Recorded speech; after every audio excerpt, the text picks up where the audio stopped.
Hi everyone, welcome back to another video from Gaming for Beginners. Today I'm going to be guiding you through how to add a credit card in Epic Games. To add a credit card on your Epic Games account, first of all, go ahead and open up a web browser and in the URL box type in epicgames.com. Sign into your Epic Games account like you normally would, and once you're in the home page, go ahead and click on your username at the top right corner. Now click on Account from the list. Once you open up the account settings page, go to the left hand side corner and tap on Payment Management. Now go ahead and choose credit card or debit card option under your payment methods, and then type down your credit card number, the name on your card, expiration date for the card, and the CVV code. After you are done filling in all the details, click on the Save Billing Account button. Your card will now be saved and available for purchases through the Epic Games Store and in-game. And you have successfully added a credit card to your Epic Games account.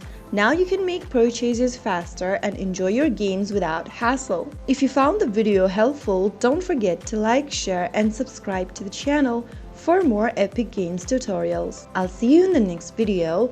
Thank you for watching.